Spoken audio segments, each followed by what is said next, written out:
Les associations d'aide à domicile vous ont interpellé ainsi que le gouvernement sur les problèmes des financements qu'elles rencontrent sur l'ensemble du département.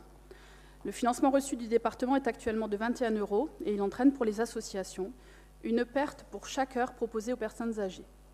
Par ailleurs, les modifications d'imposition pour les associations décidées au niveau national favorisent les entreprises qui, elles, ont des actionnaires à payer. Cette difficulté est donc un des impacts sur le service rendu à la personne qui doit dès lors payer le différentiel. On voit de plus en plus un découpage par demi-heure, ce qui n'est sincèrement pas correct pour une prise en charge digne à domicile.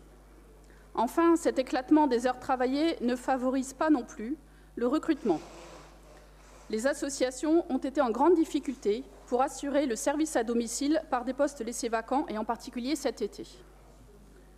Je vous donne en exemple la convention passée entre le département et une association pour recevoir des allocataires du RSA qui n'a pas eu les effets escomptés, le département n'ayant pas pu envoyer le nombre d'allocataires prévus initialement.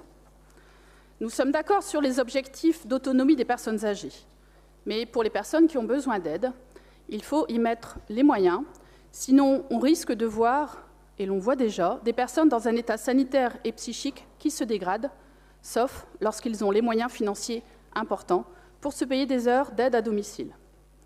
Monsieur le Président, quelle est votre position pour améliorer la situation sur le maintien à domicile?